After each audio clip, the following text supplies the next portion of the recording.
Assalamualaikum warahmatullahi wabarakatuh.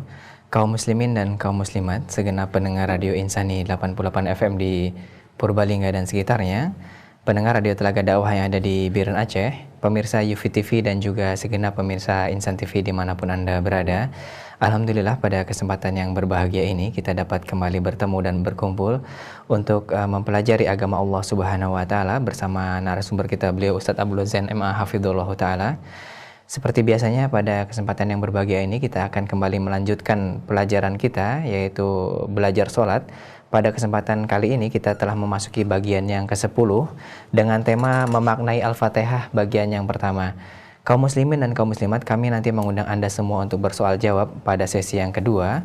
Untuk Anda segenap pendengar Radio Insani, Anda dapat mengajukan pertanyaan melalui pesan singkat ke nomor 085 600 100 880. Dan untuk Anda segenap pemirsa Insan TV, Anda dapat mengajukan pertanyaan ke pesan singkat melalui nomor yang tertera di layar televisi Anda. Baik kaum muslimin dan kaum muslimat, segera kita mulai sesi materi kajian pada kesempatan kali ini. Kepada Ustadz Abdul Zain kami persilahkan. Bismillahirrahmanirrahim. Assalamualaikum warahmatullahi wabarakatuh. Waalaikumsalam warahmatullahi wabarakatuh. Alhamdulillah rabbil alamin, wassalatu wassalamu ala nabiyyina Muhammadin wa ala alihi wa sahbihi ajma'in. Amma ba'd. Kita panjatkan puji dan puji syukur kehadirat Allah tabaraka wa taala. Pada kesempatan yang berbahagia kali ini, kita masih kembali diberi kekuatan, kesehatan, hidayah serta taufik dari Allah Jalla wa ala, sehingga kita bisa kembali mengkaji ajaran Islam yang mulia ini. Kita berharap semoga Allah tabaraka wa ta'ala berkenan untuk melimpahkan kepada kita semuanya ilmu yang bermanfaat, sehingga bisa kita amalkan sebagai bekal untuk menghadap kepada Allah Jalla wa ala. Amin ya rabbal alamin. Salam dan salam semoga senantiasa tercurahkan kepada junjungan kita Nabi besar Muhammad sallallahu alaihi wa alihi wasallam, kepada para sahabatnya, keluarganya dan umatnya yang setia mengikuti tuntunannya hingga di akhir nanti. Para pemirsa Insan TV dan juga UFI TV dimanapun Anda berada, serta para pendengar Radio Insani 88 FM di Purbalingga dan sekitarnya, juga para pendengar Radio Telaga Dakwah di Biren Aceh, yang semoga senantiasa dirahmati oleh Allah Azza wa Jalla. Kita akan melanjutkan pembahasan tentang belajar sholat, yang kali ini kita akan memasuki pembahasan yang sangat penting, yaitu memaknai surat Al-Fatihah. Kemarin kita sudah menyampaikan bahwa membaca surat Al-Fatihah adalah merupakan salah satu dari rukun salat yang harusnya bagi setiap orang yang salat untuk membacanya. Setelah kita membahas tentang hal tersebut dan juga tentang kewajiban membacanya, kita akan mengkaji makna yang dikandung oleh surat Al-Fatihah tersebut. Sebab seandainya kita tidak memahami isi yang ada di dalamnya, niscaya kita akan kesulitan untuk bisa khusyuk di dalam salat kita. Padahal khusyuk di dalam salat, kata Imam Ibnu Qayyim, adalah merupakan ruhnya salat. Fasalatun bila khusyuk kajasadin bila ruh, kata beliau, bahwa salat tanpa kekhusyuan itu bagaikan jasad yang tidak ada nyawanya. Maaf, bisa dikatakan sebagai bangkai, ya, sebagai bangkai. Maka alangkah tidak pantasnya seandainya setiap hari kita mempersembahkan bangkai kepada Allah Azza wa Jalla. Na'udzubillahi min dzalik. Maka mari kita berusaha untuk memberikan dan menyuntikkan ruh di dalam salat kita, yaitu dengan cara khusyuk. Dan khusyuk, salah satu cara yang paling manjur supaya kita bisa menggapainya adalah dengan berusaha memahami apa yang kita baca. Subhanallah, kita sudah membaca surat Al-Fatihah entah berapa ratus atau ribu atau ratus ribu kali. Akan tetapi amat disayangkan banyak di antara kita yang tidak memahami surat Al-Fatihah sebagaimana mestinya. Kita akan mulai dari Alhamdulillah Rabbil Alamin, karena kita sudah bahas ta'awud dan juga basmalah. Kita sudah membahas a'udzubillahi minasyaitonirrajim. Kita juga sudah membahas bismillahirrahmanirrahim. Maka sekarang kita akan memasuki pembahasan tentang alhamdulillahirabbil alamin, dan ini adalah merupakan ayat yang kedua menurut pendapat sebagian ulama, dan ini pendapat yang cukup kuat. Sedangkan ayat yang pertama adalah bismillahirrahmanirrahim. Alhamdulillahirabbil alamin. Ketika kita mengucapkan kalimat ini, kita perlu memahami bahwa alhamdu artinya adalah pujian yang sempurna. Jadi ketika kita mengatakan alhamdu, berarti kita telah memuji Allah Subhanahu wa taala dengan pujian yang sempurna. Karena di sini ada kata ya. Alhamdu, bukan hamdun, ya. Bukan hamdun tapi alhamdu. Para ulama menjelaskan bahwasanya masuknya al di sini itu menunjukkan betapa luas cakupan yang ada dalam kalimat ini, alias segala pujian, ya. Jadi kita berusaha untuk memuji Allah Subhanahu wa taala dengan segala pujian yang layak untuk Allah Azza wa Jalla. Dan alhamdu ini, pujian ini bukan sembarang pujian, akan tetapi pujian yang diiringi dengan pengagungan dan rasa cinta. Jadi ketika orang mengucapkan alhamdu, dia betul-betul merasa cinta kepada Allah Subhanahu wa taala. Dan dia juga mengagungkan Allah Azza wa Jalla. Jadi ketika dia mengucapkan alhamdu, dia memuji Allah. Akan tetapi pujian itu bukan sembarang pujian. Pujian yang tulus dari hati. Karena ada orang yang memuji tapi tidak tulus. Misalnya, ya, katakanlah ada seorang peminta-minta yang memuji orang kaya. Ini pujiannya biasanya kurang tulus. Dia menginginkan sesuatu duniawi berupa uang yang dia harapkan akan dikasih dari orang kaya tersebut. Ini pujiannya nggak tulus. Ya. Atau misalnya ada karyawan yang punya mental ABS, ya, asal babe seneng, dia memuji atasannya, memuji bosnya. Akan tetapi pujiannya tidak tulus. Ya, bukan karena dorongan rasa cinta, tapi karena keinginan di dalam hatinya untuk mendapatkan sesuatu yang sifatnya duniawi. Sedangkan ketika kita mengucapkan alhamdulillahirabbil alamin, segala puji hanya untuk Allah Azza wa Jalla, sungguhnya pujian yang kita ungkapkan, yang kita tujukan kepada Allah Subhanahu wa taala adalah pujian yang diiringi dengan pengagungan di dalam hati dan rasa cinta. Dua hal, mengagungkan dan mencintai. Jadi ketika kita mengucapkan alhamdulillah, segala puji bagi Allah, pujian kita itu harus diiringi dengan pengagungan kepada Allah. Kenapa kita mengagungkan Allah? Dan harus diiringi dengan rasa cinta kepada Allah. Kenapa kita mencintai Allah? Pertama, mengagungkan Allah. Kita mengagungkan Allah Azza wa Jalla karena memang Allah Subhanahu wa taala zat yang maha agung. Sebab Allah Subhanahu wa taala memiliki segala nama-nama dan sifat-sifat serta perbuatan yang sempurna. Allah Subhanahu wa taala namanya sempurna, sifatnya sempurna, zatnya sempurna, perbuatannya sempurna. Sehingga Allah Subhanahu wa taala layak untuk kita agungkan. Kita mengagungkan Allah Subhanahu wa taala karena kesempurnaan Allah Azza wa Jalla. Ini yang pertama, memuji Allah karena kesempurnaannya. Kemudian yang kedua, kita mencintai Allah. Kenapa kita mencintai Allah? Karena karunia Allah Subhanahu wa taala yang tidak terbatas yang Allah berikan kepada kita. Wa in ta'uddu ni'matallahi la tuhsuha. Seandainya kalian berusaha untuk menghitung nikmat-nikmat Allah, niscaya kalian tidak akan mampu untuk bisa menghitungnya. Jadi ini menggambarkan kepada kita bahwa seharusnya ketika kita mengucapkan alhamdulillahirabbil alamin, kita mengucapkan kalimat ini dengan sepenuh hati. Bahwa kita memuji Allah bukan karena apa-apa, tapi karena luar biasa karunia yang Allah berikan kepada kita. Entah karunia yang sifatnya duniawi ataupun karunia yang sifatnya ukhrawi. Yang sifatnya duniawi terlampau banyak, yang ukhrawi juga sangat banyak sekali. Yang sifatnya duniawi berupa kesehatan yang kita rasakan saat ini, berupa rizki yang kita nikmati saat ini, keluarga, anak, istri, rumah yang kita tinggali, kemudian kendaraan yang kita naiki, sawah yang kita setiap tahunnya atau setiap bulannya kita panen, ya. Toko yang kita miliki yang setiap harinya selalu saja ada pembeli yang datang. Dan sekian banyak nikmat-nikmat yang sifatnya duniawi yang Allah berikan kepada kita. Nafas yang kita hela. Kemudian otak yang bisa kita gunakan untuk berpikir. Tangan yang kita bisa gunakan untuk bergerak. Kaki yang kita bisa gunakan untuk berjalan. Subhanallah. Ini baru nikmat yang sifatnya duniawi. Belum nikmat yang sifatnya ukhrawi. Yaitu kita diberi hidayah oleh Allah Subhanahu wa taala untuk bisa memeluk agama Islam. Nikmat. Ya. Miliaran manusia di muka bumi ini, atau bahkan lebih dari itu, belum mendapatkan karunia memeluk hidayah, mendapatkan hidayah memeluk agama Islam. Allah subhanahu wa ta'ala pilih kita di antara sekian miliar manusia. Nikmat, karunia dari Allah azza wa jalla. Kita bisa beribadah, kita bisa salat, nikmat dari Allah, karunia.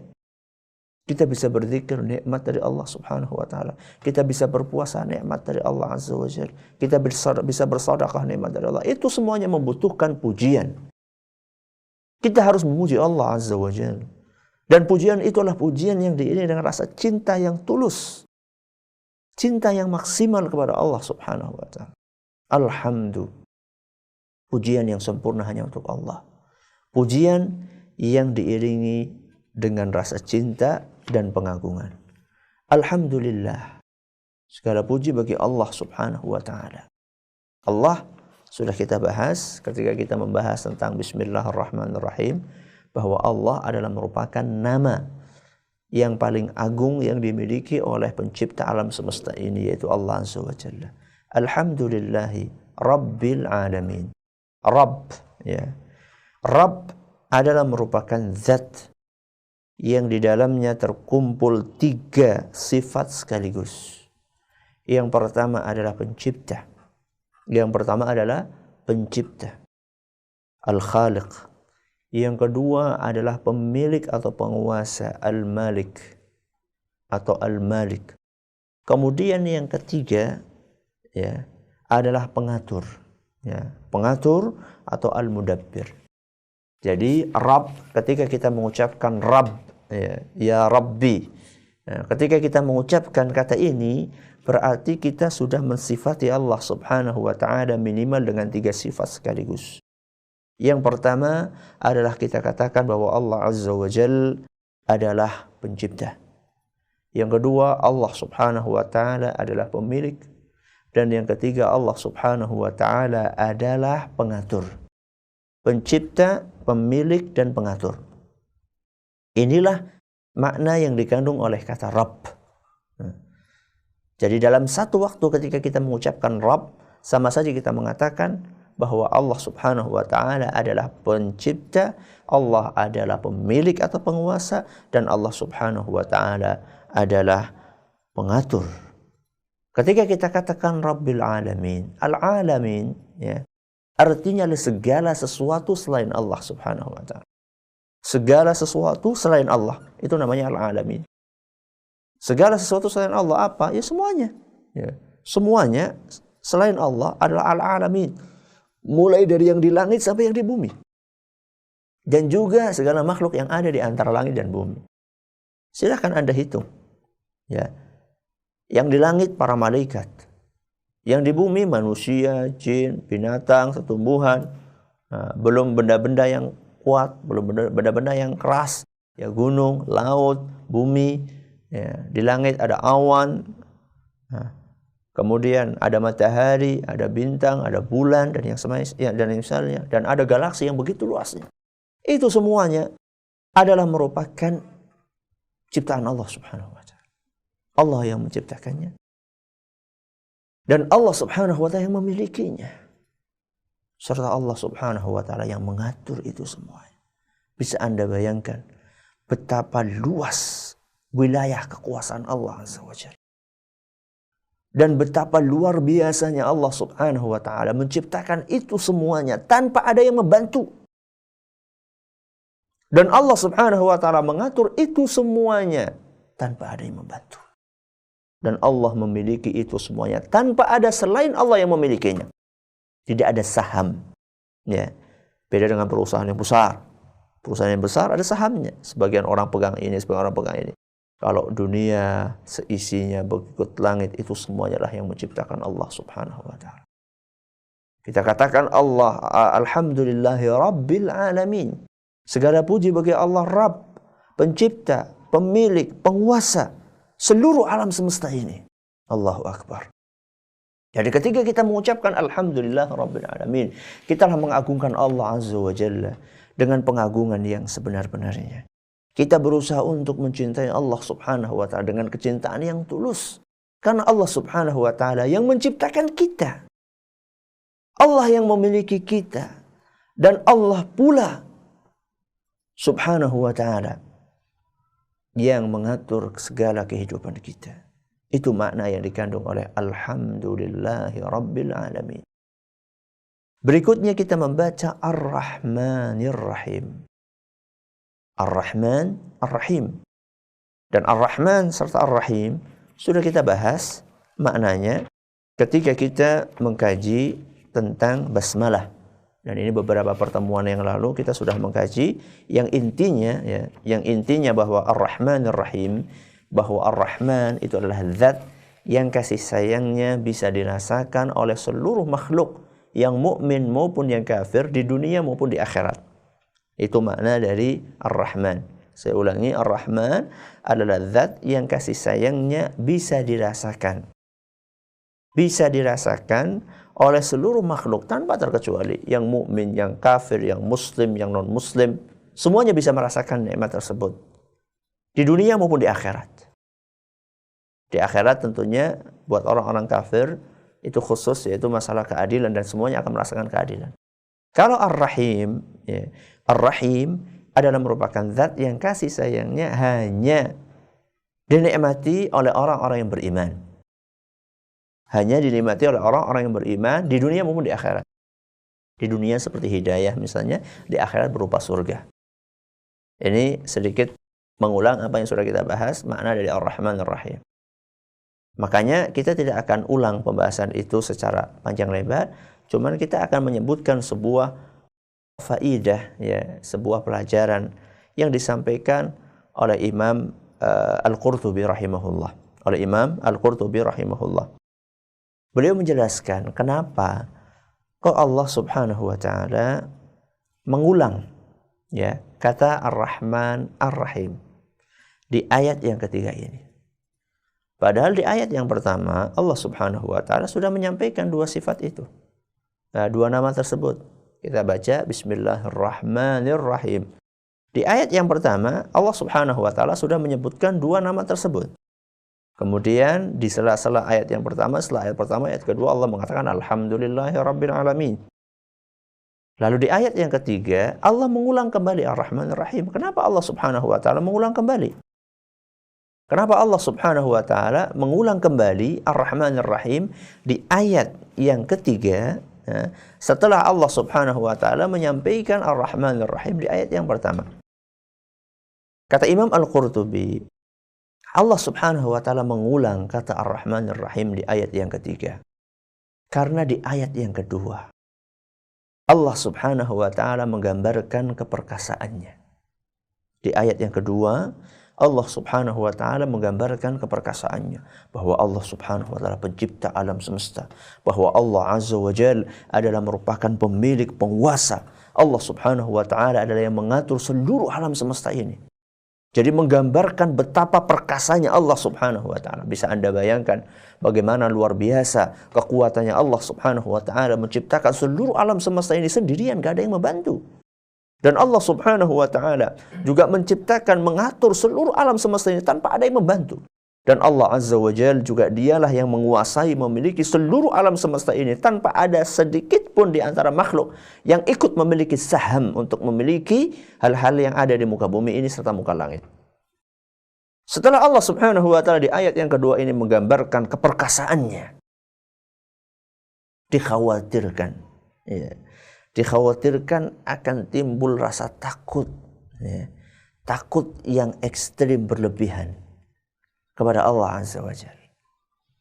Karena menggambarkan, membayangkan betapa perkasanya Allah, betapa luas kekuasaannya Allah Subhanahu wa taala.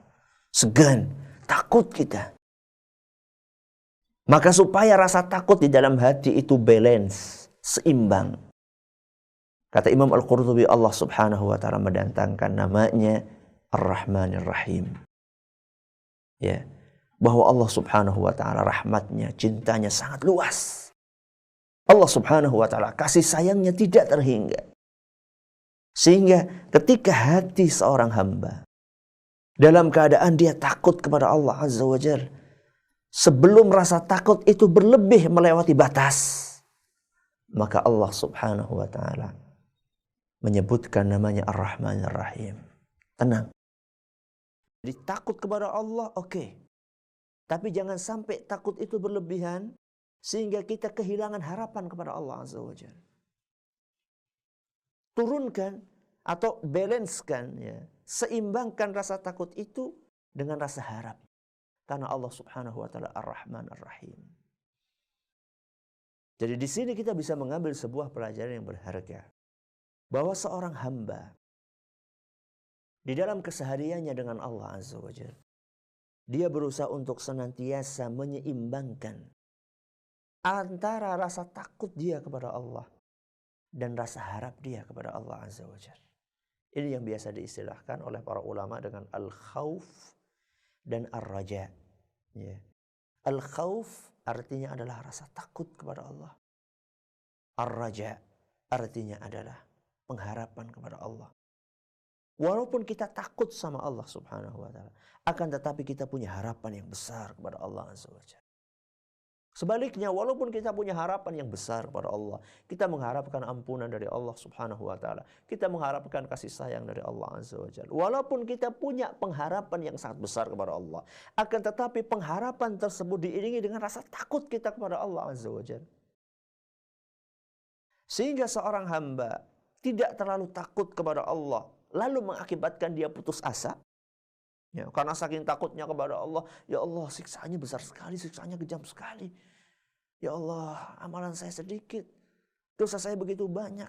Apakah kiranya aku akan diampuni? Aku takut sama Allah. Karena rasa takut itu berlebihan dan tidak diiringi dengan rasa harap, seorang bisa putus asa. Dia akan mengatakan, wah, sudah dosa saya banyak sekali ini. Gak mungkin Allah Subhanahu wa taala ampuni. Siksaan Allah itu sangat pedih.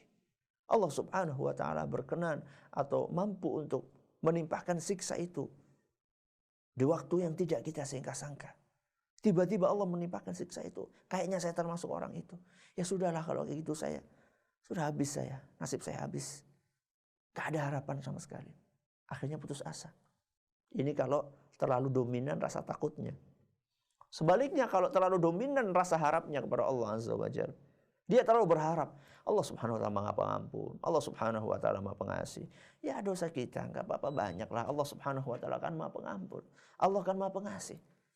Karena terlalu kita itu mengedepankan perasaan harap kepada Allah Azza wa Jalla, akhirnya efeknya tidak ada rasa takut lagi, sehingga kita bebas untuk melakukan perbuatan maksiat dengan mengandalkan ampunan dari Allah. Dan ini banyak orang terjerumus ke dalamnya. Kenapa sih nanti maksiat terus? Ya Allah kan Maha Pengampun. Kita maksiat yang penting taubat. Iya, kalau misalnya dia bisa taubat dan mengandalkan ampunan Allah Subhanahu wa taala, selalu melakukan perbuatan maksiat dalam keadaan mengandalkan kemampuan Allah Subhanahu wa taala, itu menunjukkan kenistaan seorang hamba. Kalau orang yang beriman, dia berusaha untuk beramal, namun hatinya ada rasa khawatir, apakah amalan saya diterima atau tidak. Maka kata Imam Al-Qurtubi, Allah Subhanahu wa taala mengulang kata Ar-Rahman dan Ar-Rahim di ayat yang ketiga. Setelah Allah Subhanahu wa taala menyebutkannya di ayat yang pertama, ini adalah untuk menyeimbangkan perasaan takut dan perasaan harap. Rasa takut itu timbul ketika kita menghayati makna Rabbil Alamin. Dan rasa harap itu muncul ketika kita menghayati nama Allah Ar-Rahman Ar-Rahim. Imam Ibnu Qayyim Al-Jauziyah rahimahullah, beliau pernah mengumpamakan bahwa kebutuhan seorang hamba terhadap rasa takut dan rasa harap seperti kebutuhan burung kepada dua sayapnya. Burung tanpa sayap gimana? Gak bisa terbang. Sayapnya salah satunya luka, maka terbangnya gak stabil. Jadi akan miring terbangnya. Jadi kebutuhan seorang hamba kepada rasa takut dan rasa harap di dalam hatinya seperti kebutuhan seekor burung terhadap sayapnya. Imam Ibnu Qayyim menambahkan sifat yang ketiga, yaitu rasa cinta. Rasa cinta, kata Imam Ibnu Qayyim, itu ibarat kepala, ya, kepala seekor burung. Jadi coba bisa Anda bayangkan burung tanpa kepala, mati. Ya. Jadi 3 sifat. Yang pertama rasa cinta, yang kedua adalah rasa harap, yang ketiga adalah rasa takut kepada Allah Subhanahu wa taala. Cinta adalah kepalanya. Rasa takut dan rasa harap adalah 2 sayapnya. Manakala kepala itu ada dan sayap itu sehat, maka burung akan mengepakkan sayapnya dan terbang dengan begitu baiknya. Begitu pula seorang hamba. Seorang hamba manakala dia memiliki rasa cinta kepada Allah Subhanahu wa taala. Dan dia juga memiliki rasa harap kepada Allah Azza wa Jalla. Dia mengharap kepada Allah. Dia juga rasa takut kepada Allah. Kenapa dia takut? Takut dengan siksaannya. Dia mengharap apa? Mengharapkan surganya. Dan dia beribadah karena rasa cinta kepada Allah Azza wa Jalla. Saat itulah seorang hamba akan berjalan meniti keridhaan Allah Subhanahu wa taala dengan sempurna biiznillah, insyaallah. Makanya ini perlu, ya. Jadi kita beribadah kepada Allah bukan hanya dilandasi rasa cinta tok. Kita beribadah kepada Allah bukan karena ingin surga tok. Kita beribadah kepada Allah bukan juga karena takut kepada neraka tok, enggak. Akan tetapi kita beribadah kepada Allah, satu, kita karena rasa cinta kita kepada Allah. Karena Allah Subhanahu wa taala telah memberikan segala sesuatunya kepada kita. Kita beribadah kepada Allah juga karena kita ingin mendapatkan surganya. Dan kita beribadah kepada Allah juga karena takut akan siksaannya. 3 makna sekaligus berusaha kita gabungkan di dalam perasaan hati kita manakala kita beribadah kepada Allah. Semoga kita bisa menggabungkan 3 sifat itu. Ar-Rahman, Ar-Rahim. Ayat yang berikutnya yang keempat adalah Maliki Yaumiddin. Kata Malik bisa dibaca dengan bacaan yang panjang di huruf ma, bisa juga dibaca dengan bacaan yang pendek. Malik atau Malik. Saya ulangi. Kata Malik itu bisa dibaca Maliki Yaumiddin, panjang, maknya. Bisa juga dibaca pendek Maliki Yaumiddin. Dua-duanya bacaan ini sama-sama sahih dan sama-sama mutawatir. Sehingga yang membaca Maliki Yaumiddin benar, yang membaca Maliki Yaumiddin juga benar. Kenapa? Karena dua-duanya sama-sama berdasarkan riwayat yang sahih dari Nabi SAW, dan riwayat itu dua-duanya sama-sama mutawatir. Jadi Anda membaca Maliki Yaumiddin benar, dan Anda membaca Maliki Yaumiddin juga benar. Mananya gimana Ustaz? Sama atau beda? Beda dong. Ya. Lafadznya beda, maknanya juga beda. Kalau Malik, ya, dengan bacaan yang panjang artinya pemilik. Artinya apa? Pemilik. Maliki Yaumiddin, pemilik hari akhirat. Ya. Kalau Malik, ya, kalau Malik pendek artinya adalah raja. Ya. Artinya adalah raja. Raja hari pembalasan. Ya. Jadi saya ulangi, Maliki Yaumiddin kalau panjang artinya adalah Allah Subhanahu wa taala adalah merupakan pemilik hari pembalasan, sedangkan Maliki Yaumiddin, ya, dengan bacaan yang pendek menunjukkan bahwasanya Allah Subhanahu wa taala raja hari pembalasan. Dan dua-duanya sama-sama benar. Allah Subhanahu wa taala pemilik hari pembalasan, juga Allah Subhanahu wa taala raja hari pembalasan. Dan kalau misalnya kita gabungkan, antara raja dan pemilik, itu menunjukkan bahwasanya Allah Subhanahu wa taala pemilik dan penguasa mutlak hari pembalasan. Karena kadang-kadang di muka bumi ini ada raja, tapi dia nggak memiliki. Ada raja, dia nggak memiliki. Contohnya raja yang dipasang, raja boneka, penguasa boneka. Seperti yang mungkin kita lihat di zaman kita ini, ada presiden atau raja atau penguasa yang cuma memainkan apa ya, dia cuma skak itu apa, catur. Nah, catur dia cuma jadi pion, cuma jadi batang atau buah catur saja gitu loh. Dia bukan pemiliknya, dia hanya sekedar dipasang oleh orang lain jadi raja gitu loh. Atau dipasang oleh orang lain jadi presiden, atau dipasang oleh orang lain menjadi penguasa. Nah ini kalau ini dia cuma raja aja, tapi dia nggak memiliki. Atau sebaliknya banyak orang memiliki tapi nggak raja. Seperti siapa? Seperti kita. Saya dan Anda, ya. Kita pemilik, kita punya rumah, kita punya mobil, kita punya tanah, kita punya keluarga. Akan tapi kita bukan raja. Tapi Allah Subhanahu wa taala enggak. Allah Subhanahu wa taala pemilik dan juga Allah Subhanahu wa taala raja. Maliki dan Maliki. Yaumiddin. Yaumiddin, yaum artinya adalah hari, ad-din artinya adalah pembalasan. Pembalasan di sini maksudnya adalah pada hari kiamat nanti. Jadi Allah Subhanahu wa taala adalah pemilik dan penguasa hari kiamat, kira-kira seperti itu.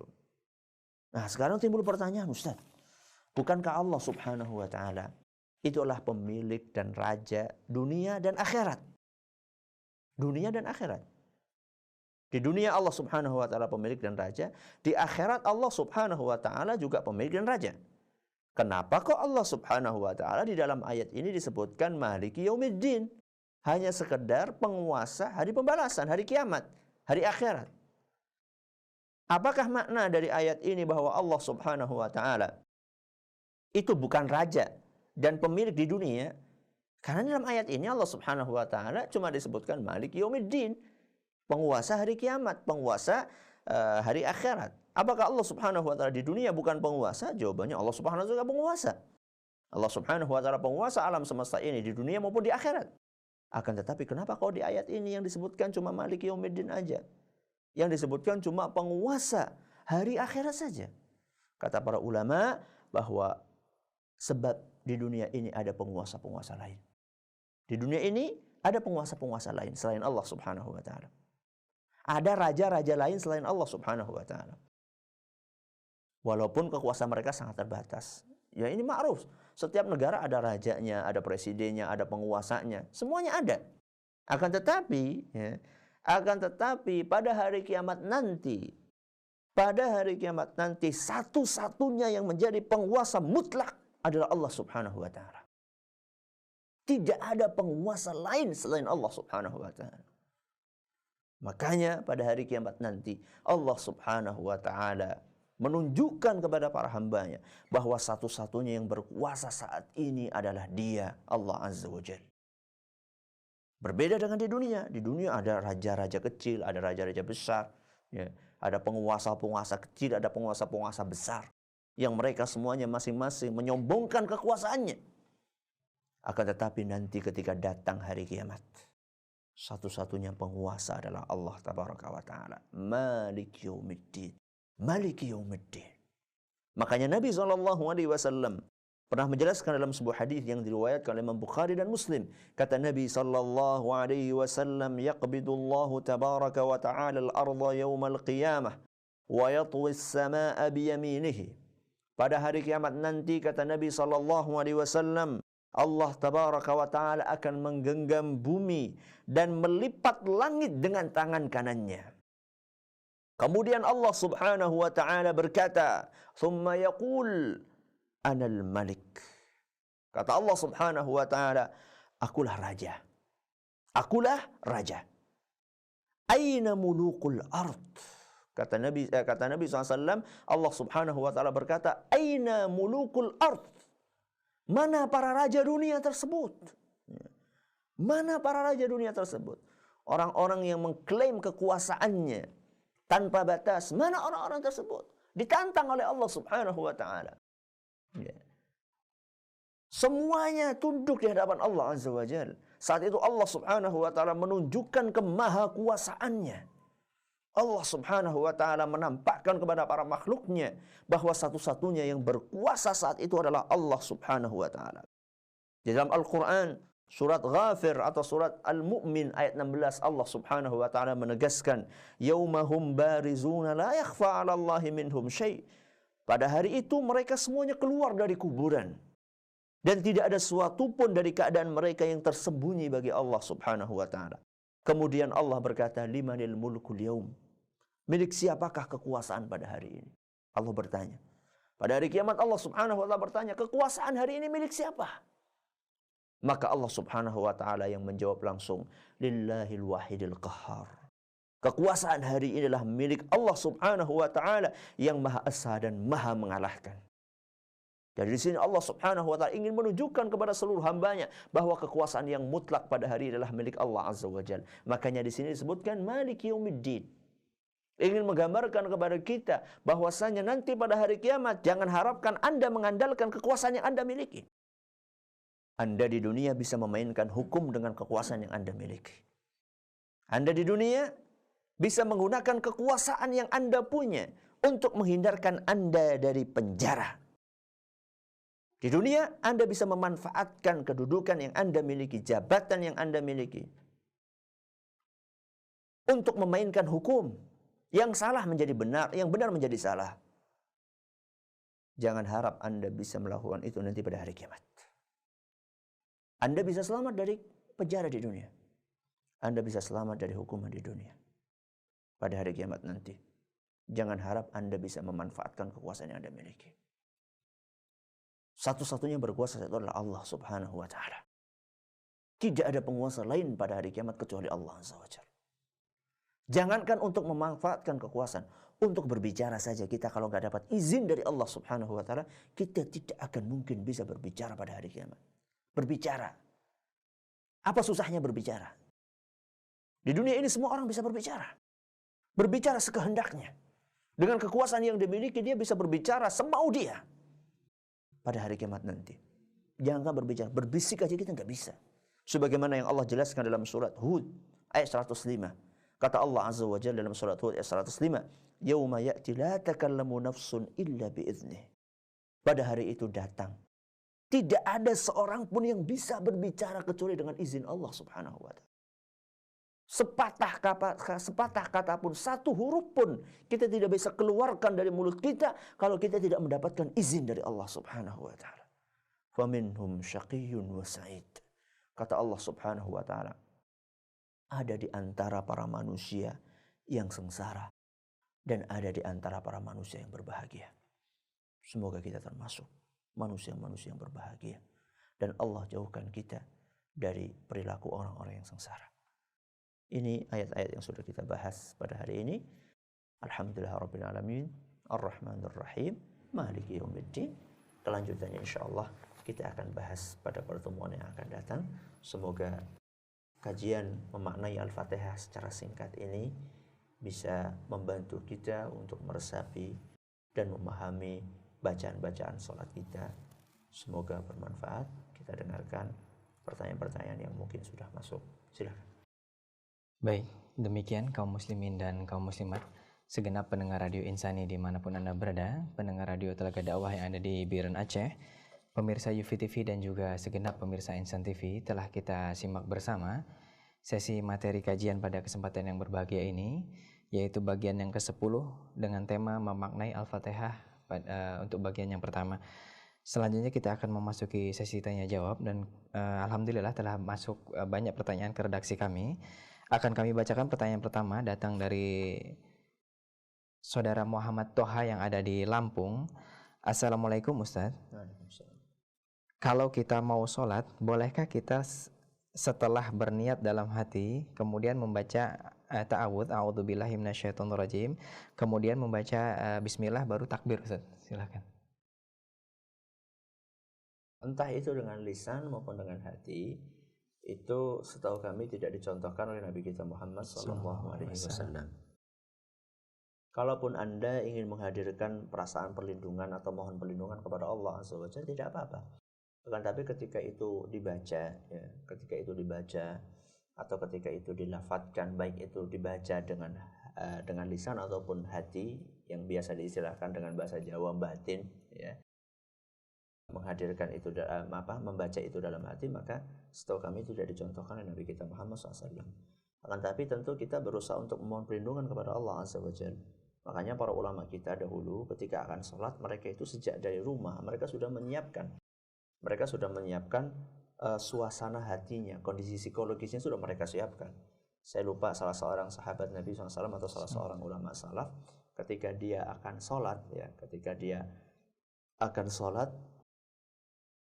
wajahnya berubah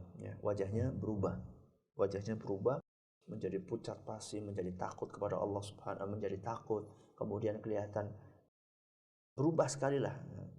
Maka dia ditanya, kenapa kok kamu berubah seperti itu? Ya karena saya akan menghadap kepada Allah Subhanahu wa Ta'ala yang Maha Kuasa. Saya akan menghadap kepada Allah Subhanahu wa Ta'ala yang Maha Perkasa. Jadi ini menunjukkan bahwasanya para ulama kita dahulu, mereka luar biasa untuk mempersiapkan kondisi batin mereka sebelum sholat. Ya. Jadi sejak berangkat dari rumah, makanya kan ada doa berangkat ke masjid. Nah, Pertama doa keluar rumah, bismillahirrahmanirrahim, la haula wala quwwata illa billah. Kemudian doa ke masjid, Allahumma ja'al fi qalbi nura wa fi lisani nura wa fi sam'i nura wa fi basari nura, dan seterusnya. Kemudian masuk ke masjid ada doanya, ya.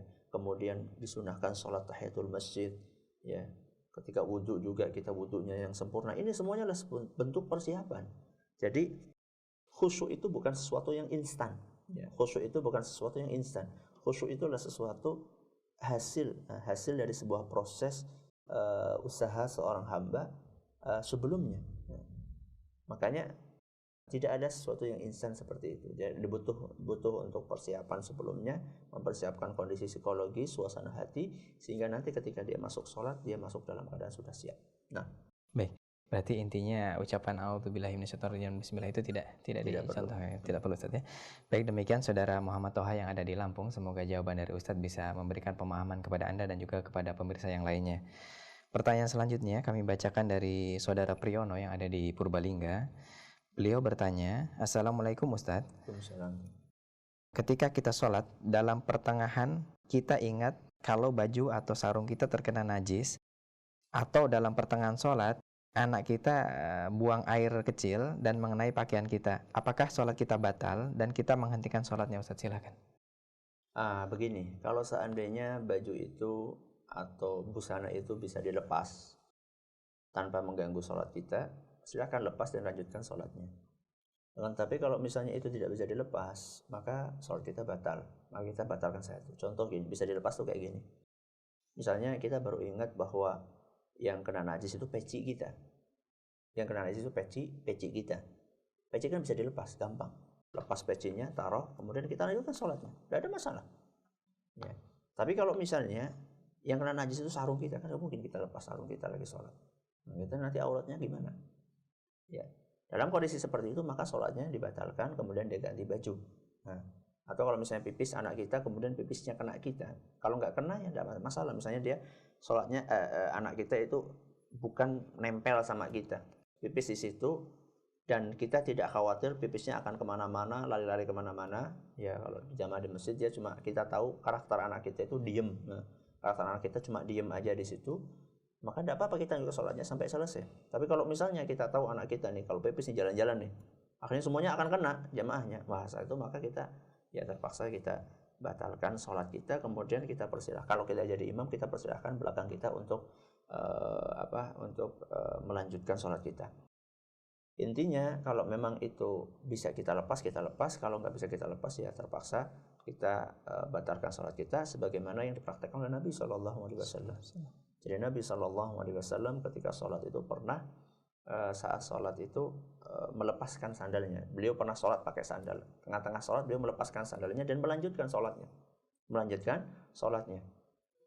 Setelah itu, setelah sholat, Nabi SAW menyampaikan kepada para sahabatnya bahwa tadi saya melepas sandal saya karena saya dikasih tahu sama Jibril bahwasanya di sandal saya itu ada najisnya. Maka oleh Nabi SAW dilepas. Dan Nabi SAW melanjutkan sholatnya tanpa membatalkannya. Kenapa?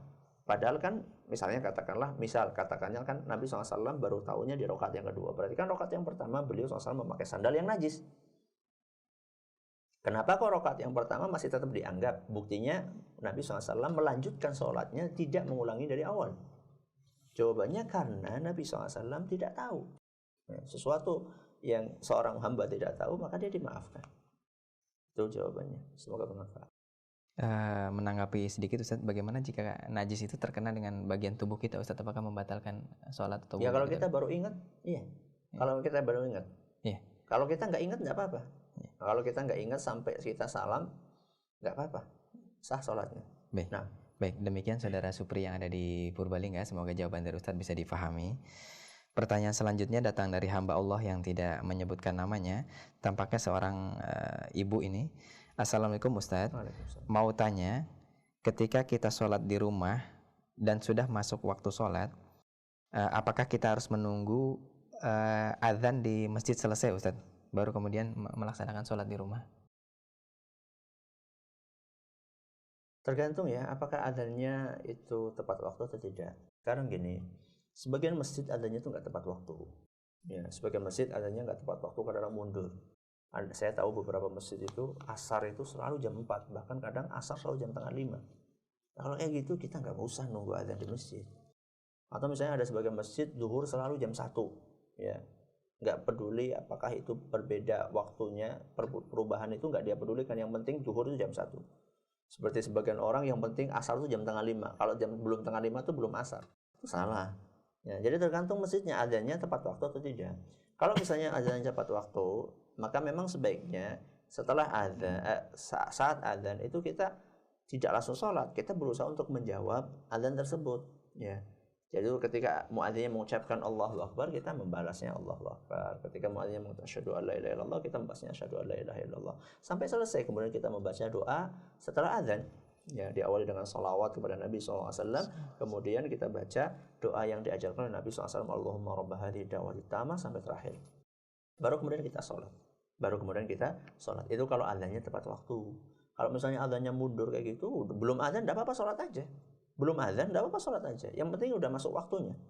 Nah, kalau sekarang misalnya asar itu kan jam 3 lewat dikit gitu. Gak usah nunggu jam tengah 5. Jadi jam 3 belum adzan, Ustaz, di daerah saya adzannya jam tengah 5. Biarin aja. Yang penting udah masuk waktu sholat. Nah. Baik, demikian hamba Allah, semoga jawabannya bisa dipahami. Pertanyaan selanjutnya kami bacakan dari saudara Sigit yang ada di Purwokerto. Assalamualaikum Ustaz. Terkait dengan masalah pujian Ustaz, bagaimana kita mencari pujian kepada orang lain? Sebagai contoh, ketika kita di kampus belajar di kelas, kita dituntut untuk aktif supaya mendapat pujian dari dosen agar nilai kita bagus. Itu sudah termasuk pujian, bukan kepada Allah. Bagaimana hukumnya Ustaz? Sebenarnya gini ya, seorang itu mencari pujian, orang pengen dipuji ya. Orang pengen dipuji sebenarnya itu adalah karakter dasarnya manusia, dia suka dipuji ya, dia suka dipuji. Akan tetapi kita perlu waspada dalam hal-hal yang sifatnya dalam hal-hal yang sifatnya agama, ibadah ya, dalam hal-hal yang sifatnya ibadah. Jangan sampai kita mencari ibadah itu untuk mencari pujian manusia. Itu sangat berbahaya. Karena itu bisa mengakibatkan amalan kita tidak diterima oleh Allah Azza wa Jalla, karena itu termasuk riya. Akan tetapi dalam hal-hal yang sifatnya duniawi, ya seperti tadi itu aktif di kelas dan itu belajarnya bukan belajar sesuatu yang sifatnya agama. Kalau yang saya pahami itu belajar sesuatu yang sifatnya umum, ya, belajar yang sifatnya umum seperti ilmu-ilmu umum, ilmu-ilmu ya mungkin ekonomi dan seterusnya atau yang lain-lainnya, ya, pertanian. Itu kalau memang itu sifatnya duniawi itu lebih ringan, ya, lebih ringan. Akan tetapi sebenarnya kalau menurut saya itu nanti kita akan capek sendiri kalau yang kita cari adalah pujian. Karena kalau kita sudah mencari pujian, ternyata pujian itu tidak kita dapatkan, kita akan merasa sakit hati. Misalnya sudah aktif nih, Anda targetnya aktif di kelas supaya dipuji misalnya. Anda targetnya itu, saya aktif di kelas supaya dipuji. Ternyata sudah aktif banget gak dipuji, kan kecewa. Nah, karena tidak mendapatkan apa yang diinginkan. Mendingan kalau menurut saya itu nothing to lose ya. Jadi kita yang tulus aja lah. Kita yang tulus aja ya. Jadi kita aktif ya. Kita aktif karena kita ya pengen mendapatkan faedah yang maksimal dari belajar kita. Karena ada yang tidak kita ketahui, makanya kita aktif bertanya ya. Jadi bertanya itu bukan sekedar untuk tampil ini loh anak aktif, enggak, tapi bertanya karena anak nggak paham gitu loh. Atau misalnya kita menjawab pertanyaan karena kita tahu, bukan ngasal jawabnya. Ini saya pikir lebih bijak dan lebih bisa menenteramkan hati manakala kita tidak mendapatkan pujian tersebut. Ya. Terkait dengan masalah pujian kepada Allah dan hamba itu posisinya gimana Ustaz? Maksudnya apakah mungkin masuk ke dalam bab kesirikan gitu Ustaz, karena masalah pujian, menyerahkan pujian kepada selain Allah itu. Ya, enggak. Kalau kita memuji hamba sesuai dengan porsinya, ya. Karena pujian kepada hamba sama pujian kepada Allah itu beda. Ya. Pujian seorang hamba kepada hamba yang lainnya dengan pujian Allah kepada pujian hamba kepada Allah itu beda. Kalau pujian kepada Allah kan pujian yang sempurna.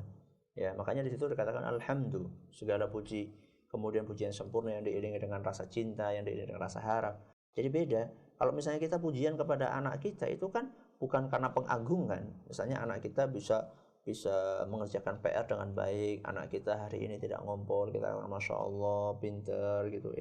Itu pujian yang biasa, itu bukan termasuk ibadah. Nah, pujian yang tidak boleh ditujukan kecuali hanya kepada Allah adalah pujian yang sempurna, pujian yang di situ ada pengagungannya, ada rasa cinta yang maksimal, Itu yang tidak boleh diberikan kepada selain Allah Azza wa Jalla. Baik, terima kasih jazakallah khairan. Pertanyaan selanjutnya datang dari hamba Allah yang tidak menyebutkan namanya. Tampaknya beliau ini mu'alaf, Ustaz. Assalamualaikum, saya baru masuk Islam, tetapi saya selalu dikatakan Nasrani karena ulah tetangga saya yang iri. Bagaimana sikap saya, Pak Ustadz? Padahal saya selalu sholat, walaupun cuma sholat Jumat. Sebab saya belum tahu doa untuk sholat 5 waktu. Ini mungkin nasihatnya Ustadz untuk beliau. Pertama, saya ucapkan kepada Anda selamat. Anda sudah bergabung dengan kafilah yang menuju ke arah surga dengan izin Allah Subhanahu wa Ta'ala. Bahwa Anda mendapatkan hidayah itu adalah merupakan sebuah karunia yang luar biasa, yang tidak bisa dinikmati oleh sembarang orang. Jadi Anda adalah manusia-manusia pilihan insya Allah. Anda adalah manusia-manusia pilihan insya Allah, karena Anda telah dipilih dari sekian miliar manusia mendapatkan hidayah untuk memeluk agama Islam. Karena itulah sebuah karunia, maka karunia itu menuntut untuk disyukuri. Ya, itu karunia dari Allah. Karunia itu menuntut seorang hamba untuk mensyukurinya. Karena nggak sembarang orang mendapatkan karunia tersebut. Anda bersyukur. Cara syukurnya gimana? Ini penting. Cara syukurnya adalah Anda berusaha untuk terus meningkatkan kualitas keagamaan Anda ini. Jadi tadi Anda mengatakan bahwasannya saya cuma sholat seminggu sekali, yaitu sholat Jumat saja. Belum melakukan sholat 5 waktu karena belum tahu doanya. Saya akan sampaikan bahwa doa yang ada dalam sholat 5 waktu itu sama kayak doa yang ada dalam sholat Jumat. Rukuknya, sujudnya, tahiyatnya itu sama persis. Ya. Jadi kurang tepat alasannya kalau seandainya Anda tidak sholat 5 waktu karena belum tahu doa sholat 5 waktu. Doa sholat 5 waktu itu sama. Zikir-zikirnya, wirid-wiridnya, bacaan-bacaannya kayak sholat di sholat Jumat, sama saja. Maka silakan Anda segera melakukan sholat 5 waktu. Kalaupun ada beberapa bacaan-bacaan yang belum dihafal, berusahalah untuk belajar, terus belajar. Ya, manusia itu adalah merupakan makhluk pembelajar. Ya, manusia adalah makhluk pembelajar. Allah Subhanahu wa Ta'ala menurunkan firman yang pertama kali kepada nabinya dengan firman-Nya, Iqra, bacalah. Jadi umat Islam adalah umat membaca. Umat Islam adalah umat pembelajar yang selalu berusaha untuk menambah ilmunya. Dan saya berharap semoga Anda bisa istiqamah. Adapun komentar orang, gak usah dipedulikan. Ya, yang kita cari itu bukan komentarnya orang, yang kita cari adalah pujian dari Allah Subhanahu wa Ta'ala. Sekarang saya tanya, seandainya ada orang mengatakan Anda itu Nasrani, padahal Anda itu Muslim, apakah perkataan orang itu akan mempengaruhi nasib Anda di akhirat? Enggak, insya Allah. Ya. Jadi walaupun jangankan satu orang tetangga Anda mengatakan Anda Nasrani, kalaupun orang satu dunia menuduh Anda Nasrani, padahal Anda itu sudah Muslim, tuduhan mereka orang satu dunia itu tidak akan berdampak, tidak akan ngefek berkenaan dengan nasib Anda nanti di akhirat.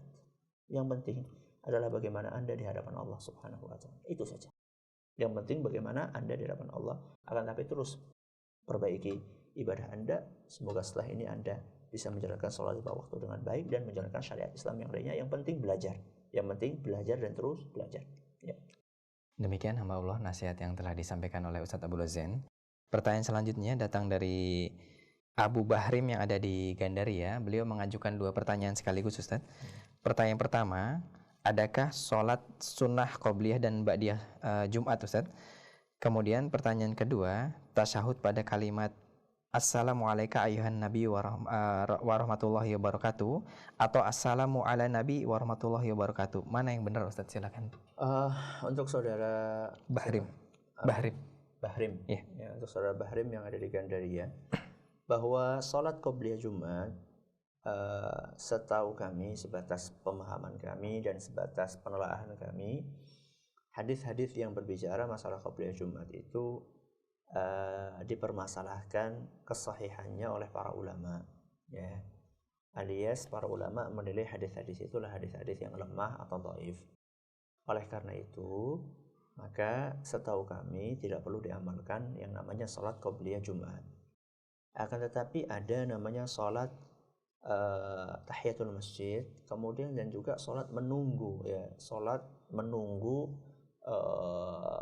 dimulainya salat Jumat. Dalam beberapa hadis yang sahih atau hasan disebutkan bahwasanya Nabi SAW menganjurkan seorang yang masuk ke masjid untuk sholat 2 rakaat sampai khatib naik ke mimbar. Ya.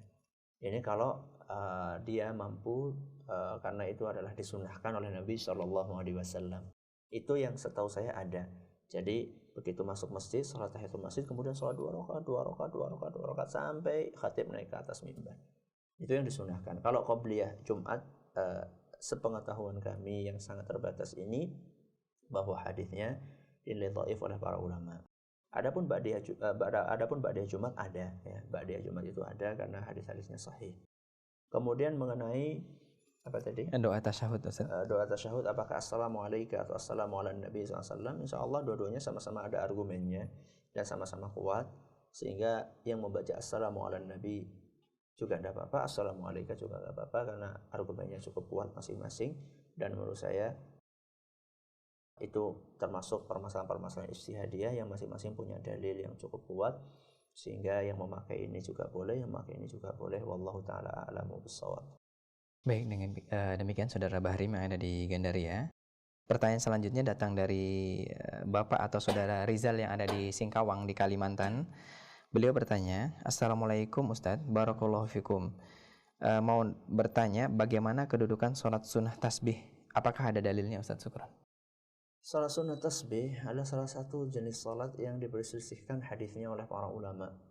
Apakah hadisnya sahih atau tidak? Ya. Sebagian ulama menilai hadisnya sahih, sebagian ulama menilai hadisnya dhaif. Wallahu ta'ala a'la wa a'lam. Kalau saya pribadi masih cenderung kepada pendapat yang menilainya dhaif. Kalau saya pribadi masih cenderung kepada pendapat yang menilai hadisnya dhaif. Akan tetapi tentu saya tetap menghormati mereka yang mengamalkannya karena berasumsi dan meyakini bahwasanya hadis itu sahih. Jadi dalam hal yang seperti ini kita perlu saling menghormati. Silahkan kalau Anda meyakini hadisnya sahih, tidak apa-apa. Akan tetapi sholat sunnah tasbih ini tidak, setahu saya tidak ada waktu-waktu khususnya. Ya, tidak ada waktu-waktu khususnya untuk harus pertengahan Rajab misalnya, atau harus pertengahan Sya'ban misalnya, atau harus bulan enggak, setahu saya. Jadi setahu saya adalah kalau yang mereka mengamalkan, silakan mengamalkan kalau hadisnya menurut Anda sahih, dan ada ulama-ulama yang melihat hadisnya sahih. Kalau saya pribadi masih sampai saat ini masih meyakini bahwa hadisnya dhaif, sehingga kami tidak mempraktekannya. Wallahu ta'ala a'lam bishawab. Baik, pertanyaan selanjutnya datang dari saudara atau saudari Faizun yang ada di Bukateja. Beliau bertanya, Assalamualaikum Ustaz, bila kita masbuk sementara kita mendapati imam sedang tasyahud akhir pada sholat isya, bagaimana posisi duduk kita Ustaz? Posisi duduk makmum yang masbuk ini Ustaz? Iya. Ada perbedaan pendapat di antara para ulama dalam hal ini. Ada yang mengatakan kita mengikuti imam. Nah, kita mengikuti imam karena makmum itu mengikuti imam. Innama ju'ilal imamu liyutamma bihi. Ya, sesungguhnya imam itu dijadikan oleh Allah Subhanahu wa taala di depan supaya diikuti. Kalau imamnya dulunya tawaruk, ya makmumnya dulunya tawaruk. Ada juga sebagian ulama yang mengatakan enggak, untuk membedakan, karena dia ini beda sama imamnya, karena sholatnya imamnya sudah hampir selesai, sedangkan dia baru mulai, sehingga dia harus membedakan diri dia dengan imamnya. Wallahu a'lam. Ada dua pendapat di antara para ulama dalam hal ini. Insyaallah semoga hal ini tidak masuk kaitannya dengan masalah wajib sholat. Ya. Ini termasuk sunnah-sunnahnya sholat. Masalah duduk ini, ya, cara duduk ini termasuk sunnah sholat. Tapi kalau duduknya itu sendiri itu termasuk wajib sholat. Tapi cara duduknya, apakah tawaruk atau iftirash, itu adalah termasuk sunnah. Sehingga perbedaan di antara para ulama itu hanya berkisar apakah afdolnya kayak apa. Apakah afdolnya itu iftirash atau afdolnya tawaruk. Bukan ini sah, ini tidak sah.